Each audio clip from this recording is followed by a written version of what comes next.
आज का हमारा टॉपिक है इलेक्ट्रॉन पुंज का एकल रेखा छिद्र से विवर्तन। इलेक्ट्रॉन पुंज का एकल रेखा छिद्र से विवर्तन।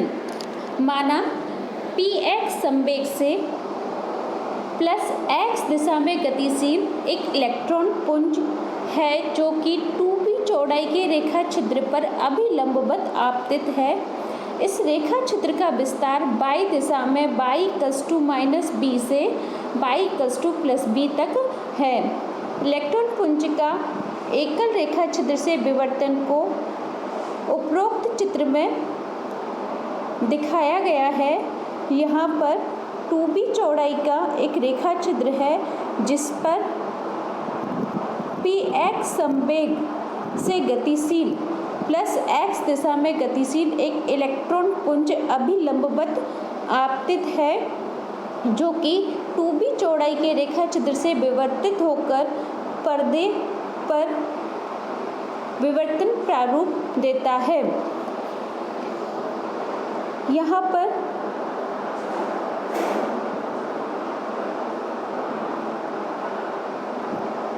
किसी समय समय t=0 पर इलेक्ट्रॉन पुंज रेखा छिद्र पर आपतित है तथा किसी समय t पर इलेक्ट्रॉन पुंज विवर्तित होकर थीटा पोजीशन पर कोण थीटा पर आपतित होकर विवर्तन प्रारूप देता है।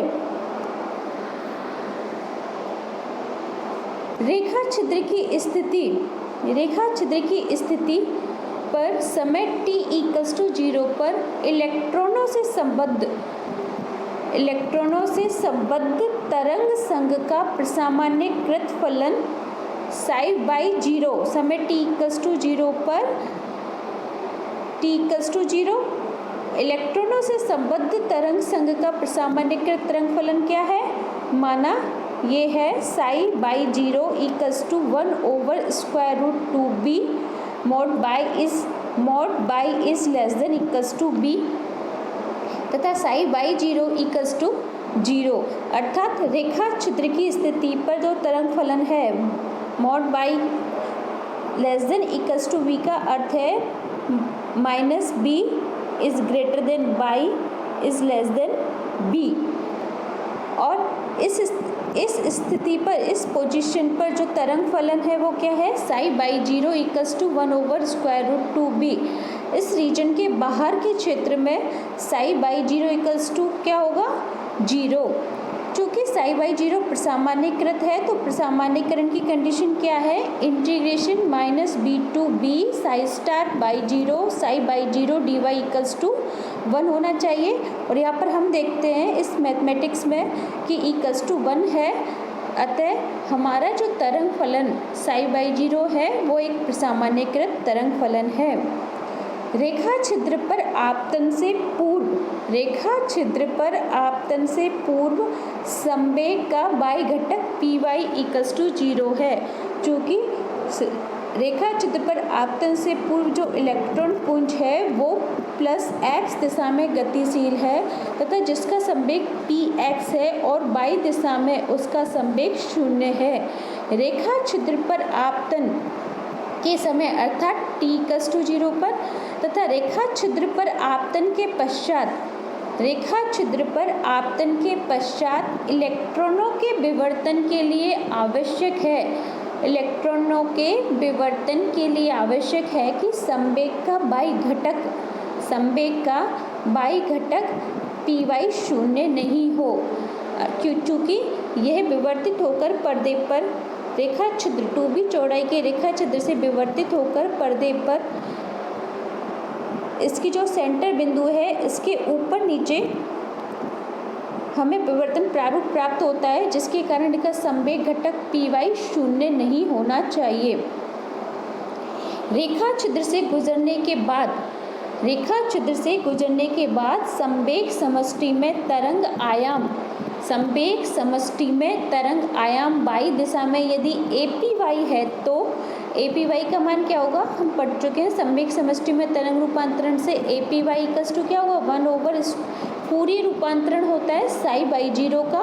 तो साई बाई जीरो का फूरियर रूपांतरण वाई दिशा में क्या होगा, A P Y equals to 1/√2 pi H cross integration -infinity to +infinity psi by zero E raise to the power minus iota P Y Y over H cross D by.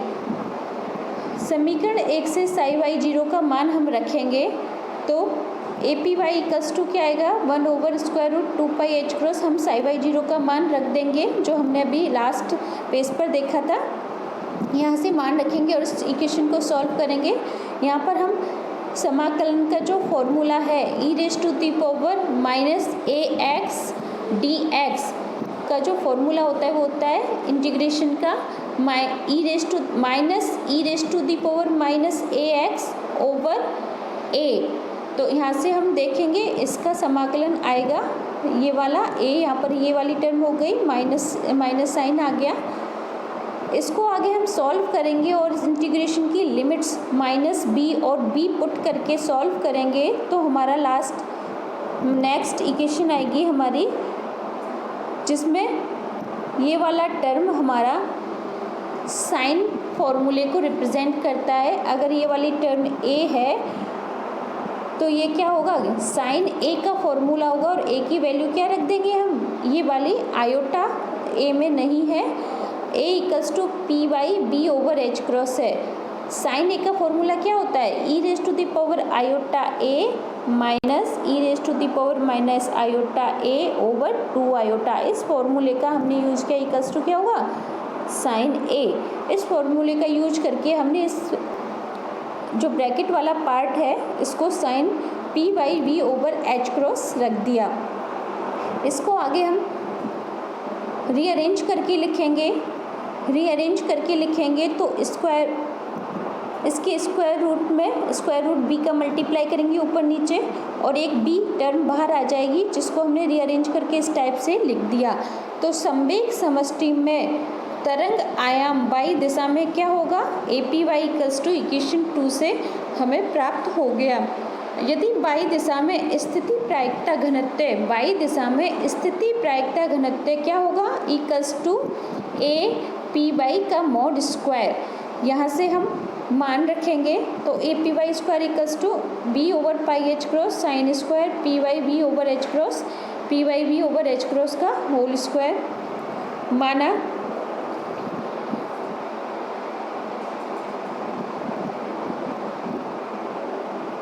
यदि electron पुंज विवर्तित होकर कोण theta से विवर्तित होता है, जैसे में देखेंगे कोण थीटा से विवर्तित होता है तो टेन थीटा इक्वल्स टू क्या होगा, यहाँ से देखेंगे टेन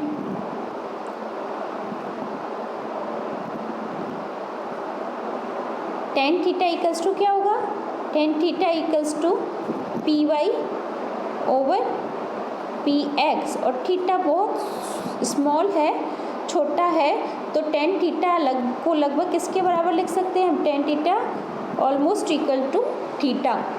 इसका हम यूज़ करेंगे यहाँ पर, तो tan theta almost equal to theta equals to P Y over P x.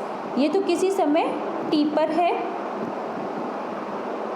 यदि समय t इक्वल्स टू 0 पर अर्थात रेखा छिद्र पर आपतन की स्थिति पर संवेग का y घटक पी वाई को t इक्वल्स टू 0 पर और समय t इक्वल्स टू 0 पर संवेग का x घटक पी एक्स है, P X t equals to 0 और विवर्तन कोण क्या है, थीटा 0।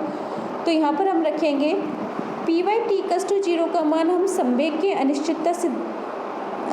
हाइजेनबर्ग के अनिश्चितता सिद्धांत से प्राप्त करेंगे।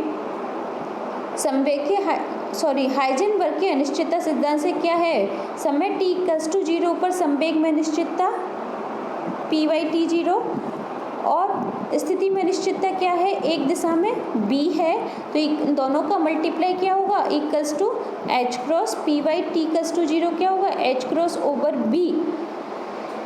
चूँकि यहाँ पर जो संवेग में जो उसका मिनिमम संवेग है y दिशा में वो उसकी अनिश्चितता के बराबर होना चाहिए। यहाँ पर थीटा 0 में P Y T equals to 0 का मान H cross over b put कर देंगे और थीटा 0 का मान हमें इक्वेशन 7 से मिल जाएगा। अब थीटा ओवर थीटा जीरो का मान क्या होगा पी, और जो हमारा पी एक्स है वो सेम रहेगा। थीटा ओवर थीटा जीरो का मान रखेंगे जिसमें पी एक्स की टर्म्स कैंसिल हो जाएंगी। लास्ट हमारा एक्सप्रेशन आएगा theta over theta zero equals to P Y V over H cross, जो कि क्या है, अभी हमने जो ए पी वाई का फॉर्मूला निकाला था उसमें जो साइन का कोण था, जो साइन के साथ एंगल था उसका मान है, तो उसको हम यहाँ से रिप्लेस कर देंगे। तो हमारा क्या आ जाएगा A P Y square equals to क्या होगा V over pi H cross sine square theta over theta zero over theta over theta zero का होल स्क्वायर। ये हमारा संवेग समष्टि में तरंग का आयाम है। अगर इस हम प्रायिकता घनत्व का वितरण वक्र देखें, इस प्रायिकता घनत्व का वितरण वक्र निकालें थीटा के सापेक्ष या पी वाई के सापेक्ष, तो हमें वितरण वक्र इस प्रकार प्राप्त होता है। इसमें देखेंगे जब थीटा इक्वल्स टू जीरो तो sine theta equals sine theta over theta limit theta tends to zero पर इसका मान इक्वल्स टू 1 आता है, इक्वल्स टू 1 आएगा। तो A theta equals to zero पर A P Y mod square का मान क्या होगा V over pi H cross, ये मान प्राप्त हो जाएगा, जो कि हमारा केंद्रीय उच्चिष्ट कहलाता है। अर्थात हमें केंद्रीय उच्चिष्ट थीटा इक्वल्स टू जीरो पर प्राप्त होगा। जैसे ही हम थीटा के धनात्मक और ऋणात्मक जीरो से आगे हम धनात्मक या ऋणात्मक मानों पर जाते हैं तो इसका मान हमें कम होता चला जाएगा थीटा का मान।